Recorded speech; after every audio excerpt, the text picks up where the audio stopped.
अस्सलाम वालेकुम। Welcome to my channel math physics intersection. I hope आप सब खैरियत से होंगे। आज की इस नई वीडियो में हम क्लास 8 की एक्सरसाइज 9C को ही कंटिन्यू करेंगे। एक्सरसाइज 9C बेस करती है volume and surface area of spheres. Exercise 9C के फर्स्ट 5 क्वेश्चन हमने सॉल्व कर लिए, जिसमें हमने काफ़ी डिटेल के अंदर कॉन्सेप्ट भी देखा, स्फेयर्स की मैंने अप टू पिक्चर भी बता दी, एग्जांपल्स भी बताई, और फिर ये कि उसका वॉल्यूम और जो सरफेस एरिया का फार्मूला है वो क्या। और फिर उससे ज़्यादा जैसे क्वेश्चन आपको नज़र भी आ रहा होगा, हेमिस्फेयर, काफ़ी डिटेल के अंदर मैंने शुरू में बात की उस वीडियो में कि हेमिस्फेयर की शेप कैसी होती है, उसके फार्मूला में कर्व सरफेस एरिया क्या है, और जो उसकी जो टॉप जो सर्कुलर बेस बनती है उसका सरफेस एरिया क्या है, और फिर अगर टोटल बात की तो उसका सरफेस एरिया क्या है। अगर तो वो कॉन्सेप्ट की वीडियो आपने देखी है तो फिर आपके लिए क्वेश्चन नंबर 6 या उससे आगे जो क्वेश्चन हैं वो सॉल्व करना मुश्किल नहीं है। अगर नहीं देखी तो आई विल सजेस्ट कि पहले आप वो देख लें ताकि आपके लिए क्वेश्चन सॉल्व करना आसान हो जाए। Question number 6, a hemisphere has a curved surface area of 364.5 pi centimetre square, find its radius. First of all मैं यहाँ पे ज़रा थोड़ा सा आपको समझाने के लिए अगेन वो हेमिस्फेयर की फिगर जो है वो ड्रॉ कर देता हूँ। इसको रोटेट कर लेते हैं। अब ये हेमिस्फेयर है। अब यहाँ दो बातें मैंने पहले वहाँ डिटेल के अंदर बताई थी आपको कि ये जो आपके पास कर्व्ड शेप है वो यहाँ से लेके यहाँ तक आएगी, और ये कर्व्ड शेप बेसिकली वो जो पूरा स्फेयर है उसका हाफ है। तो अब जब हम इस फार्मूले को लिखेंगे तो आपको ज़रा समझने में मज़ीद आसानी हो जाएगी कि फर्स्ट ऑफ ऑल अगर आप लिखें curved surface area of hemisphere,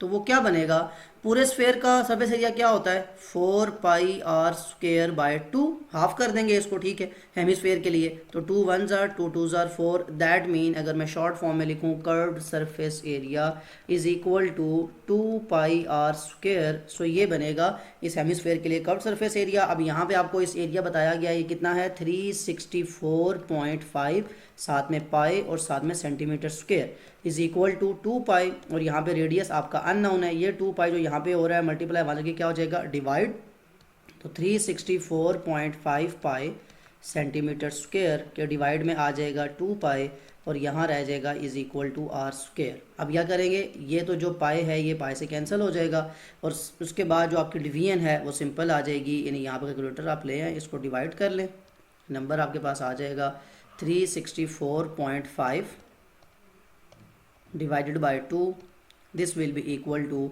182.25, और साथ में centimetre square is equal to r का स्क्वायर।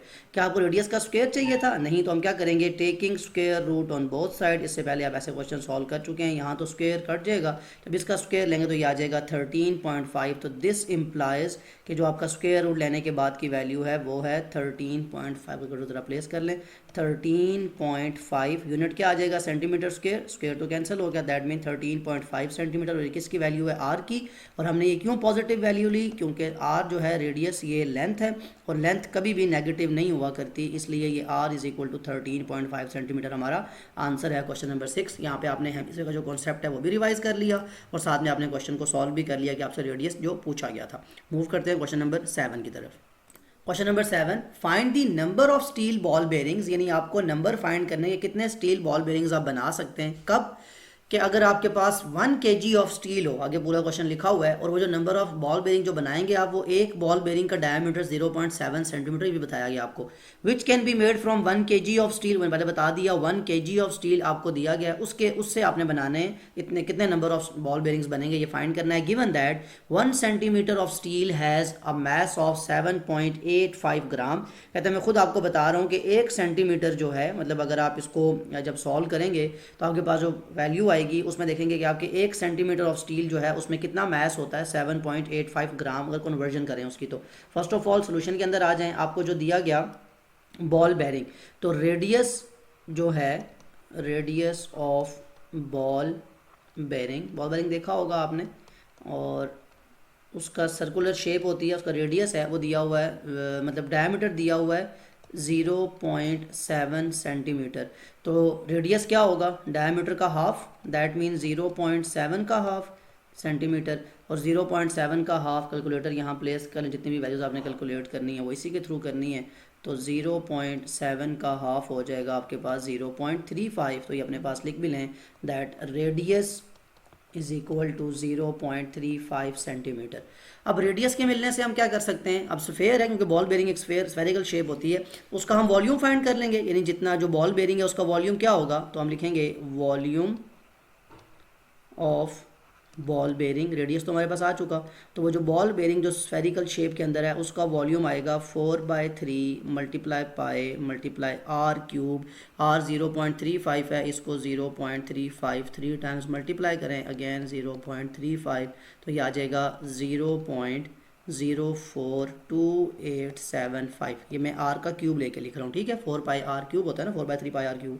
अब इसको मल्टीप्लाई कर दें, किससे मल्टीप्लाई करना है, पाई पाई की वैल्यू से, दैट इज 3.142। जो आंसर आएगा इसको मल्टीप्लाई करना है 4 से, जो ऊपर आपके मतलब न्यूमरेटर है, जो आंसर आएगा इसको आप डिवाइड बाय 3 करना है, तो ये आपके पास वॉल्यूम आ जाएगा कितना, 0.1796। तो वॉल्यूम लिख लें 0.1796, और ये किसके अंदर है, यूनिट क्या था इसका, सेंटीमीटर क्यूब जब आपने लिया, तो वॉल्यूम आ गया उस बॉल बेरिंग का। ये बहुत इंपॉर्टेंट है, इस बात को अंडरस्टैंड करें फर्स्ट ऑफ ऑल, कि आपके पास जो वो बॉल बेरिंग जो स्फेरिकल शेप में है उसका वॉल्यूम आया आपके पास 0.1796 सेंटीमीटर क्यूब। अब वो बता रहा है, खुद ही उसने बताया था कि जो बॉल बेरिंग आप बनाएंगे उसमें जो 1 सेंटीमीटर मतलब जो है उसका मैस अगर कन्वर्ट किया जाए ग्राम में तो कितना बनता है, 7.85 ग्राम। तो फिर मैस क्या बनेगा उस बॉल बेरिंग का, ये तो वॉल्यूम था ना, तो मैस ऑफ बॉल बेरिंग मतलब हम ग्राम में चेंज करने जा रहे हैं, सिंपल, और कुछ भी नहीं है। ये वॉल्यूम था, वॉल्यूम को मैस में करने का तरीका कि जितना वॉल्यूम आया है 0.1796 सेंटीमीटर क्यूब, इसकी कन्वर्जन करने के लिए क्या करें, इसको मल्टीप्लाई कर दें 7.85 से, तो ये सेंटीमीटर क्यूब क्या हो जाएगा, ऑटोमेटिकली कैंसिल हो जाएगा, क्योंकि ये 1 सेंटीमीटर इसके इक्वल था। तो सिंपल जो मल्टीप्लिकेशन होगी तो आपके पास जो मैस आएगा मतलब 0.1796 को मल्टीप्लाई करें, दोबारा लिख लें इसको, 0.1796 मल्टीप्लाइड बाय 7.85 जो कि हमें ग्राम में दिया हुआ है, तो दैट मीन 1.40986 ग्राम। ये हमारे पास मैस है किसका, एक बॉल बेरिंग का।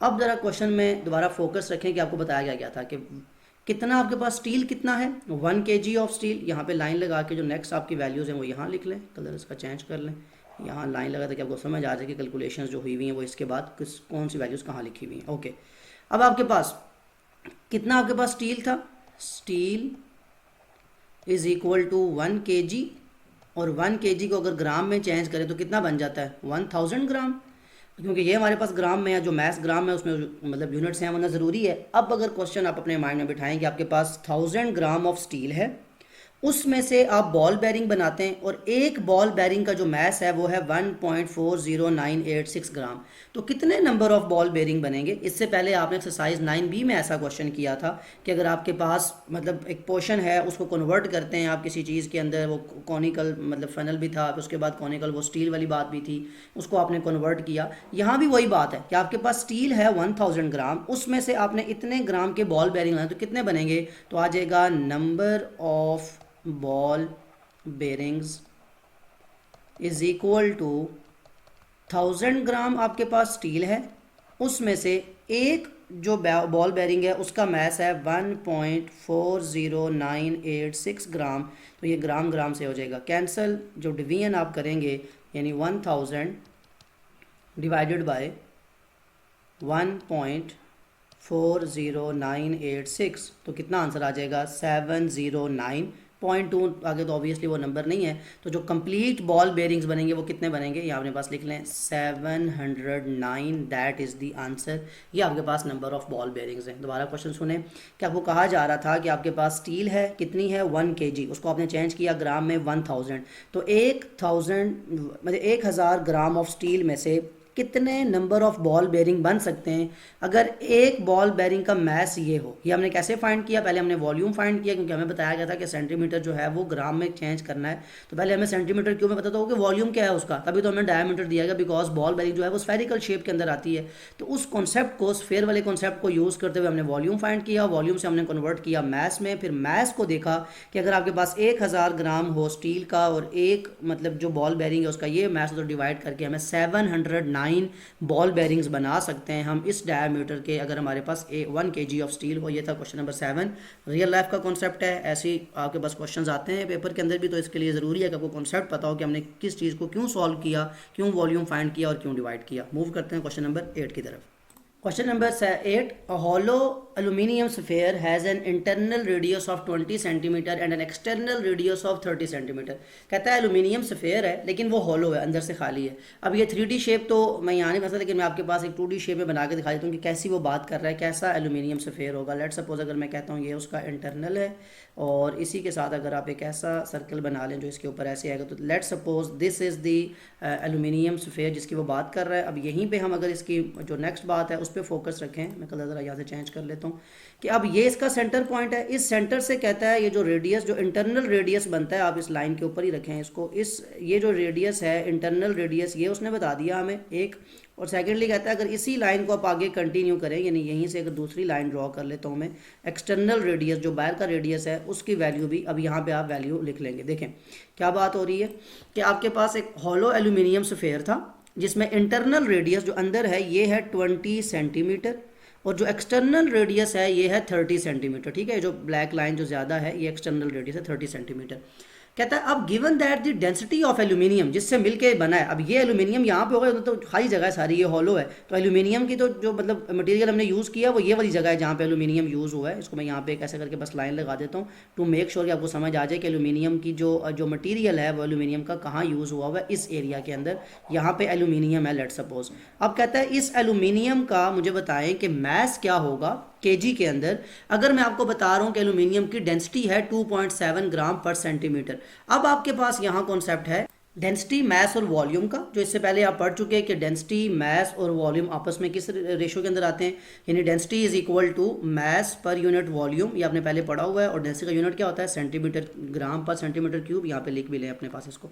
ओके, अब नेक्स्ट आपने क्या करना है जब सोल्यूशन के अंदर आएंगे, पहले तो जरा मैंने क्वेश्चन की आपको सेंस समझा दी कि एल्यूमिनियम स्फेयर है वो ऐसे होगा, अंदर से ये खाली है और ये जो जगह है, जो पोर्शन है, ये एल्यूमिनियम से बना हुआ है। इस एल्यूमिनियम का हमें मैस चाहिए केजी के अंदर, ये लिखा हुआ है। डेंसिटी हमें पता है, तो हमें क्या चीज़, मतलब अगर मैस अननोन है तो उसका मतलब है डेंसिटी के वॉल्यूम पता होना चाहिए। डेंसिटी तो उसने बता दी, वॉल्यूम कहाँ से आएगा, वॉल्यूम हम फाइंड करेंगे, लेकिन वॉल्यूम किस एरिया का चाहिए, इस एरिया का। तो कैसे सॉल्व करेंगे, याद रखें ये जो आउटर सर्कल बनता है इसका रेडियस है 30 सेंटीमीटर। ठीक है, इसको मैं कह देता हूँ ये कैपिटल आर है, और ये जो नीचे लिखा हुआ है मैं कहता हूँ ये स्मॉल आर है। ठीक है, अब जब आप इस कैपिटल आर और स्मॉल आर के कॉन्सेप्ट को यूज़ करेंगे तो अब जो वॉल्यूम ऑफ एल्यूमिनियम आएगा, अब किसकी एल्यूमिनियम, किसकी बात कर रहे हैं, एल्यूमिनियम की। बार बार याद रखें यहाँ वॉल्यूम ऑफ स्फेयर नहीं है, यहाँ बेसिकली ये है कि मतलब हॉलो स्फेयर है तो दैट मीन ये एक्सटर्नल स्फेयर हो गया, ये इंटरनल स्फेयर हो गया।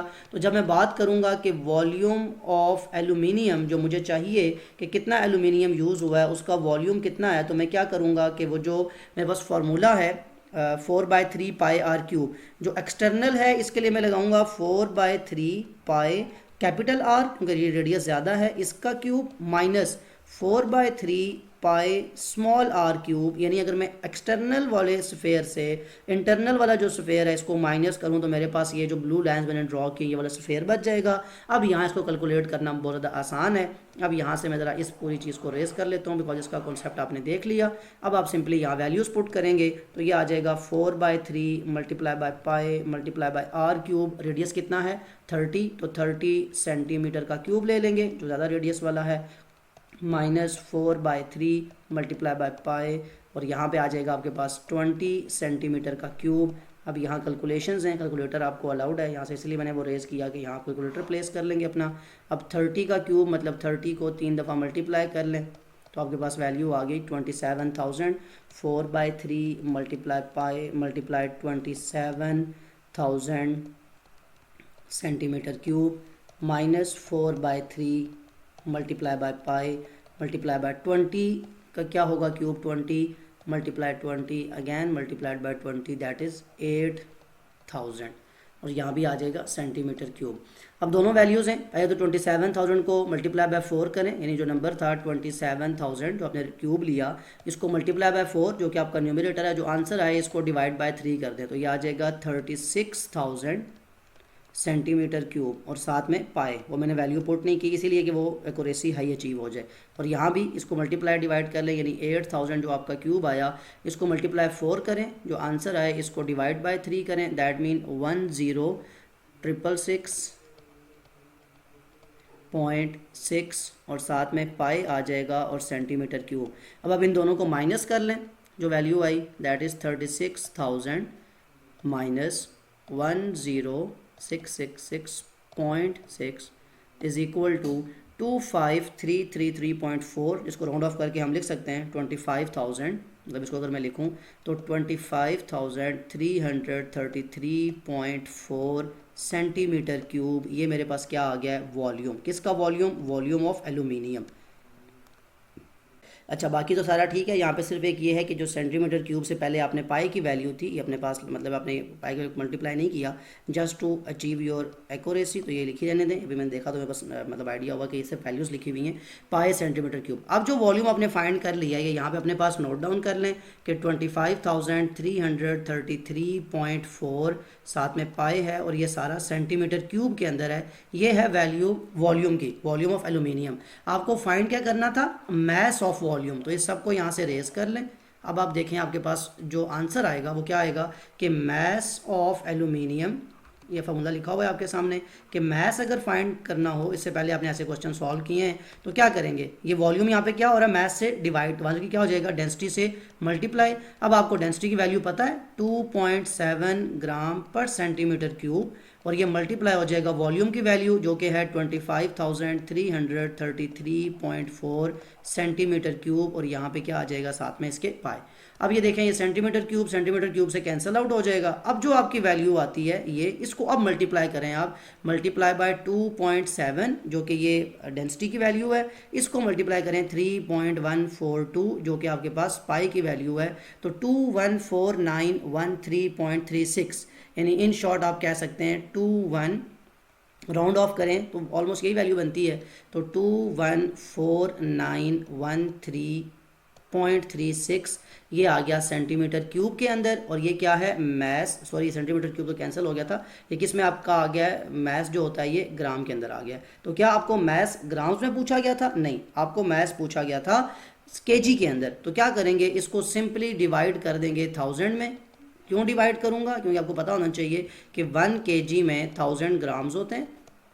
तो अगर आपको केजी से ग्राम में जाना हो तो मल्टीप्लिकेशन, अगर ग्राम से केजी में आना हो तो डिवीजन। ये बिल्कुल बेसिक कॉन्सेप्ट है। जब डिवाइड करेंगे तो ये आ जाएगा 214.9। अब इसको राउंड ऑफ करेंगे तो कितना बन जाएगा, 215, और साथ में आ जाएगा केजी। ये था मैस जो कि आपको फाइंड करना था, और यही आपका आंसर है। कंप्यूटर में यहाँ से रेज कर रहा हूँ, जस्ट दोबारा क्वेश्चन की सेंस समझ लें कि आपके पास एक हॉलो एल्यूमिनियम स्फेयर है। मैंने 2D फॉर्म में एक तरह से वो शेप, एग्जैक्ट तो वो शेप नहीं है, लेकिन जस्ट आपको ज़रा कॉन्सेप्ट समझाने के लिए मैंने वो ड्रॉ सर्कल 2 किए थे।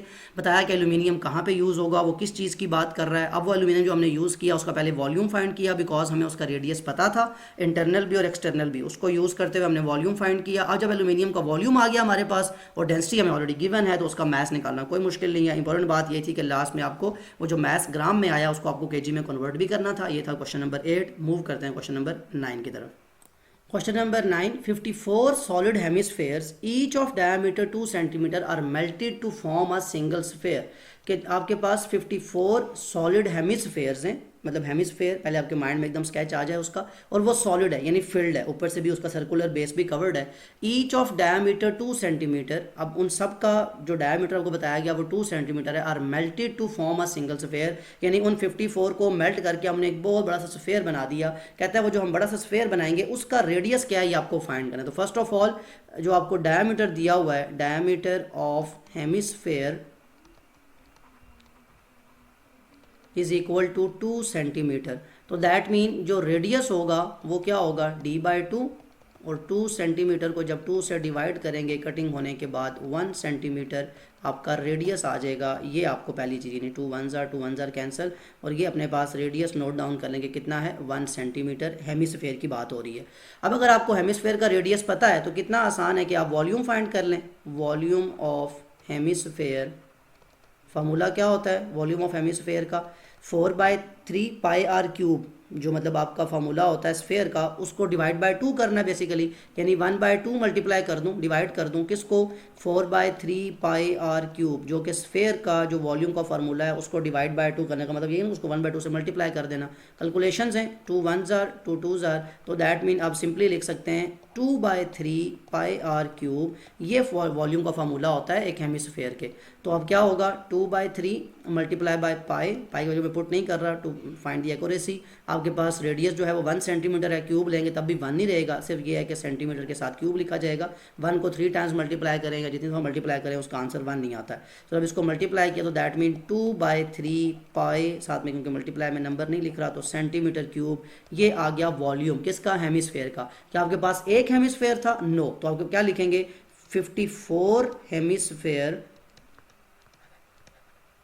या मैं शुरू में लिख लूँ वॉल्यूम ऑफ 54 हेमिस्फेयर्स, यानी ये तो वॉल्यूम आया ना एक हेमिस्फेयर का, और कितने आपके पास हेमिस्फेयर्स थे, 54। तो जो एक का वॉल्यूम आया उसको 54 से मल्टीप्लाई कर ले, मल्टीप्लाई 2/3 पाई सेंटीमीटर क्यूब, सिंपल मल्टीप्लिकेशन है। अब यहाँ पे इसको मल्टीप्लाई करेंगे तो क्या लिख सकते हैं आप, कटिंग हो सकती है, 3 1 3 बिल्कुल हो जाएगी, 3 1 3, 2 कैरी आया 24, 3 8 24, अब 18 2 36, और साथ में आ जाएगा पाई और साथ में सेंटीमीटर क्यूब। यानी जो आपके पास हेमिस्फेयर था जिसका डायमीटर 2 सेंटीमीटर था, अगर वो 54 ऐसे हेमिस्फेयर्स हों तो उनका वॉल्यूम हमने फाइंड किया, वो कितना आता है, 36 पाई सेंटीमीटर क्यूब। ये अपने पास यहाँ पे साइड पे नोट डाउन कर लें कि ये आपके पास उस हेमिस्फेयर का वॉल्यूम आ चुका है। अब आपसे क्या पूछा गया था, आपसे पूछा गया था कि अगर इन सारे हेमिस्फेयर से मिला के हम एक बड़ा सा स्फेयर बनाएं तो उसका फिर रेडियस क्या होगा। तो आपके लिए जो आप वॉल्यूम का फॉर्मूला यूज करते हैं, यानी वॉल्यूम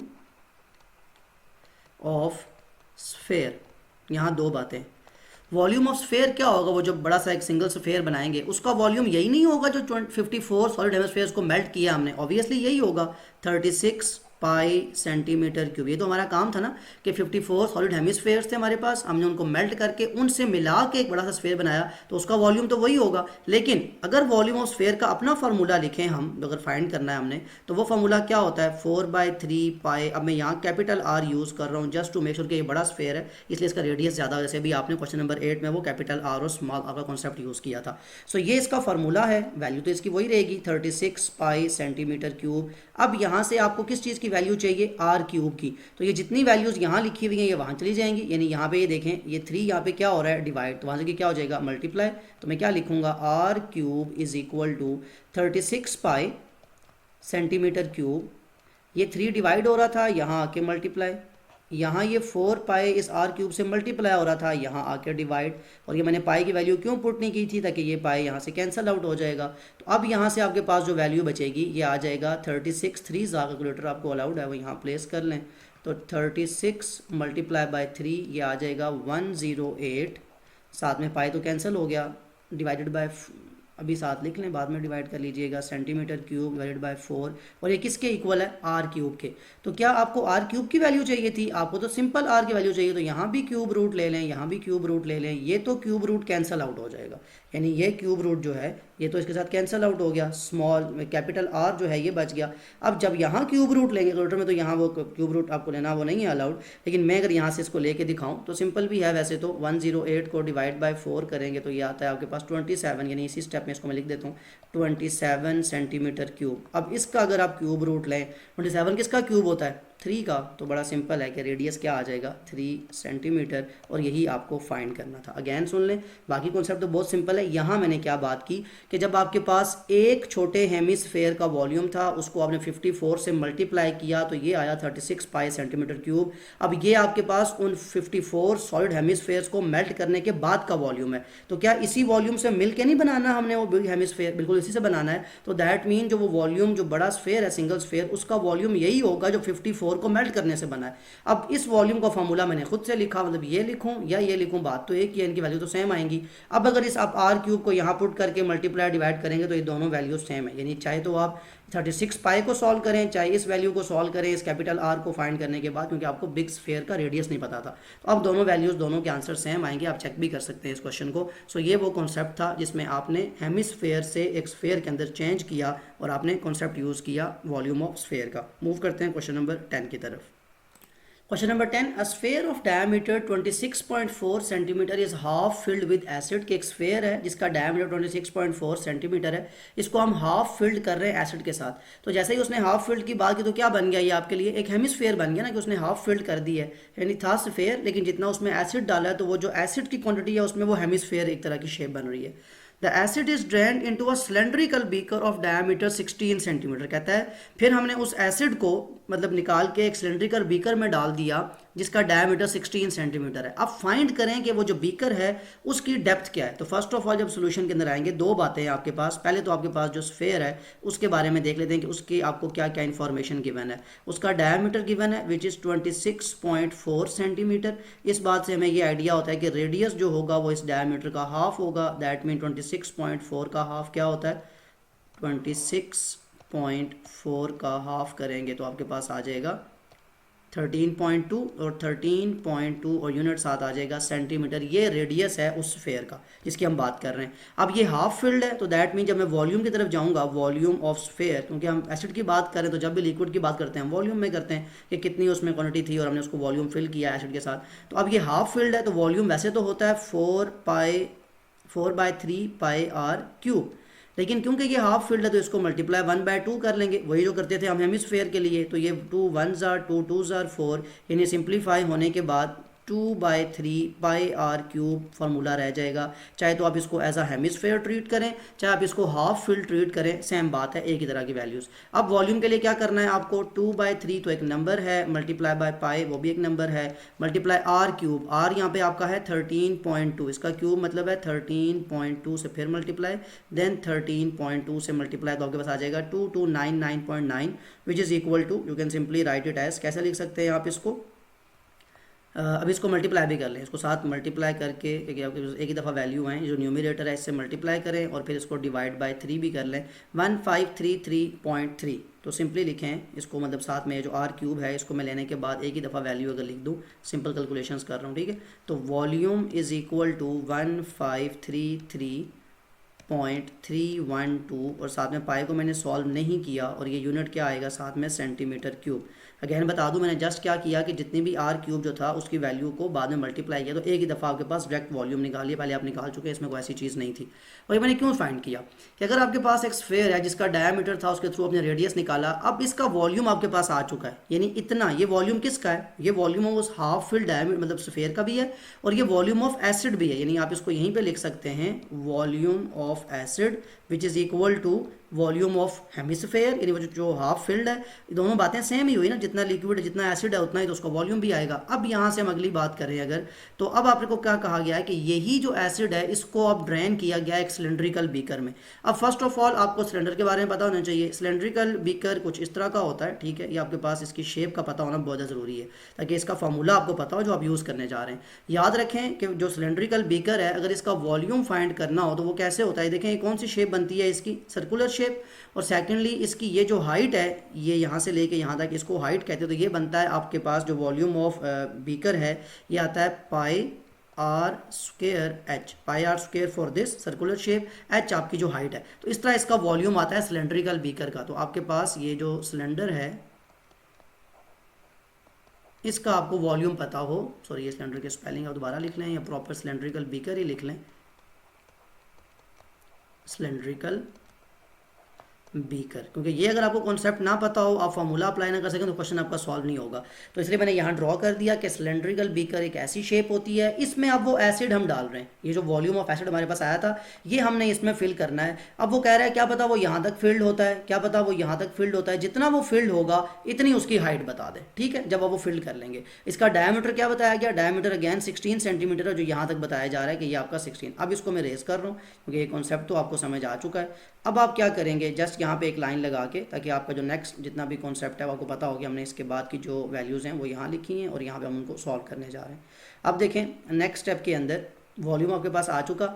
अब आप क्या लिखेंगे कि जो वॉल्यूम ऑफ, यानी अब रेडियस जो दिया हुआ था, पहले तो उसको चेंज कर लें, रेडियस ऑफ बीकर क्या होगा, डायमीटर 16 था, डायमीटर को हाफ कर लें, दैट इज़ 8 सेंटीमीटर, ये इसकी बात कर रहा हूँ कि कितना डायमीटर था बीकर का 16, उसको हाफ करेंगे तो रेडियस आ गया। अब आपके पास लिखें कि वॉल्यूम ऑफ बीकर जिसमें आप वो एसिड डाल रहे हैं उसका वॉल्यूम क्या, वॉल्यूम ऑफ एसिड के इक्वल नहीं होना चाहिए जितना आपने एसिड उसमें डाल दिया, तो आप लिख सकते हैं ना इसको 1533 पॉइंट, कैलकुलेटर को यहाँ ले जाएं, 312 और साथ में पाई सेंटीमीटर क्यूब, मतलब ये है वो वॉल्यूम जो आपने उस बीकर के अंदर ड्रेन किया है, सारा निकाल लिया है आपने उस हेमिस्फेयर से इसमें। अब वॉल्यूम ऑफ बीकर का अपना फार्मूला क्या होता है, अभी लिखवाया मैंने, पाई आर स्क्वायर एच, और एच की जगह फिलहाल आप इसको एच लिखें, बाद में मैं डेप्थ के लिए इसको कैपिटल डी भी या स्मॉल डी या कैपिटल डी भी आप कह सकते हैं इसको, जस्ट टू मेक श्योर कि आपको वैल्यू बताओ। अब यहाँ पे क्या करने जा रहे हैं कि आप इज इक्वल टू 1533.312 साथ में पाई सेंटीमीटर क्यूब।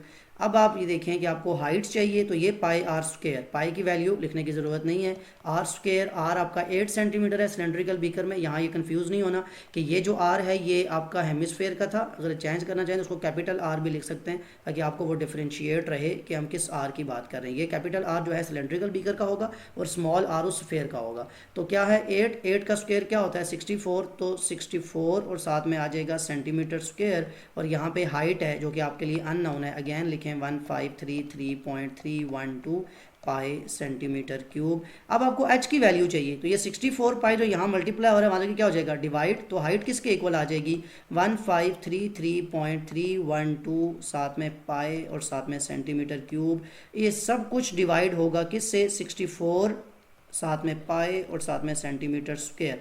अब बहुत आसान हो गया क्वेश्चन कि ये पाई की वैल्यू इस पाई से कैंसिल आउट हो जाती है, ये नंबर रह जाते हैं सेंटीमीटर क्यूब सेंटीमीटर स्क्वायर, यानी सेंटीमीटर स्क्वायर यहाँ कैंसिल हो जाएगा, 1 सेंटीमीटर बचेगा। तो आप क्या लिखेंगे 1533.312 डिवाइडेड बाय क्या आया 64, तो आपके पास हाइट आ जाएगी 23.9, जिसको आप राउंड ऑफ करके लिख सकते हैं height is equal to 24, unit cancel होने के बाद सेंटीमीटर रह गया, और यही वो अननोन चीज़ थी जो आपने फाइंड करनी थी। यहाँ आपका आंसर कंप्लीट होता है। कैलकुलेटर मैं यहाँ से रेस कर रहा हूँ, दोबारा पूरा क्वेश्चन सुन लें कि क्या करना था। एक स्फेयर था जिसका डायमीटर है 26.4, उसको हमने स्मॉल आर कहा, उसको डिवाइड बाय 2 किया डायमीटर को, तो हमारे पास 13.2 सेंटीमीटर स्मॉल आर, यानी ये जो स्फेयर है इसका रेडियस आ गया। अब ये स्फेयर हाफ फील्ड था इसलिए हमने इसको 1/2 से मल्टीप्लाई किया, यानी आधा फील्ड है। अब ये फार्मूला बनता है वॉल्यूम का, हमने जस्ट आर जो क्यूब है यानी रेडियस का क्यूब लेके उसको 2 से मल्टीप्लाई करके डिवाइड बाय 3 का, तो ये वैल्यू आई, साथ में हमने पाए लिखा एक्यूरेसी अचीव करने के लिए। ये वॉल्यूम आया आपके पास उस हाफ फिल्ड किसका स्फेयर का, यानी वो जो हेमिस्फेयर की तरह की शेप बनती है जिसको हमने आधा फिल्ड किया एसिड से। तो ये दो बातें, ये उस हाफ फिल्ड स्फेयर का भी वॉल्यूम है और ये वॉल्यूम ऑफ एसिड भी है, दोनों बातें 1533.312 पाई सेंटीमीटर क्यूब आ गई वॉल्यूम। अब अगली बात ये थी, कहता है कि इसी एसिड को हम एक सिलेंड्रिकल बीकर में जो है वो ड्रेन कर रहे हैं। मैंने आपको बीकर बना के दिखाया कि सिलेंड्रिकल बीकर किसे कहते हैं, उसका फार्मूला भी बता दिया आपको कि फार्मूला उसका क्या होता है और क्यों होता है ये भी साथ ही बता दिया। तो पाई आर स्क्वायर एच उसके वॉल्यूम का फार्मूला है। अब इसका हमें रेडियस दिया गया था 16 सेंटीमीटर, और रेडियस ऑफ बीकर डायमीटर का हाफ होता है, मतलब डायमीटर 16 था उसको हाफ किया तो रेडियस आया 8 सेंटीमीटर। इस रेडियस को इससे डिफरेंशिएट करने के लिए मैंने कैपिटल आर से डिनोट किया। और अब वॉल्यूम ऑफ बीकर यानी जितना उसमें आपने एसिड ड्रेन किया है वही उसका वॉल्यूम भी होगा ना, क्योंकि उसको फिल कर दिया आपने। तो ये जो वॉल्यूम ऑफ एसिड आया था इसको मैंने यहाँ लिख दिया। लेकिन वॉल्यूम ऑफ बीकर का जो अपना फार्मूला है वो क्यों लगाना है हमने, क्योंकि हमें डेप्थ चाहिए, ये जो हाइट जिसको हम डेप्थ बोलते हैं। तो यहाँ एच लिखें या डी लिखें, मैं बाबर कह रहा हूँ, ये आपकी अपनी चॉइस है। हाइट भी इसे कहते हैं, डेप्थ भी इसी को कहते हैं। ओके, तो अब आपने क्या किया, इस फार्मूले को पाई आर स्क्वायर एच को यूज़ करते हुए, पाई की वैल्यू आपको पता है कि हम पुट नहीं करें एक्यूरेसी के लिए, आर स्क्वायर यानी 8 का स्क्वायर 64 होता है। अब जब ये वाला के मल्टीप्लाई हुआ इस नंबर से तो आपके पास हाइट आ गई यानी डेप्थ आ गई 24 सेंटीमीटर, कि वो जो हाफ फिल्ड स्फेयर जिसमें एसिड पड़ा हुआ था, जब उस एसिड को हमने एक सिलेंड्रिकल बीकर में डाला तो उसकी डेप्थ कितनी है 24 सेंटीमीटर उस सिलेंड्रिकल बीकर की डेप्थ है जिसमें वो सारा एसिड चला गया। ये आपका क्वेश्चन नंबर 10 था। यहाँ कॉन्सेप्ट कंप्लीट होता है। काफ़ी डिटेल का मैंने क्वेश्चन नंबर 10 सॉल्व करवाया है। ऐसे जो प्रीवियस क्वेश्चन थे वहाँ भी मैंने काफ़ी ट्राई की है। इतना डिटेल करवाने की रीज़न सिर्फ ये होती है कि आपको, मेरे पास तो चॉइस ये है कि एक क्वेश्चन करवाना है, लेकिन आपके पास इस तरह के कोई भी अनसीन क्वेश्चन आ सकता है। तो इसके लिए आपको पता हो कि हमने कैसे क्वेश्चन को मोल्ड करना है, कैसे कौन सी वैल्यू को निकालना है और कहाँ पुट करना है, तो कैसे हमारा आंसर आएगा। कोई ऐसी बात जो मुश्किल हो, कोई ऐसी बात जो समझ ना आई हो किसी क्वेश्चन के अंदर, तो कमेंट में ज़रूर मेंशन कर सकते हैं। Other than that, take care of yourself. अल्लाह हाफिज़।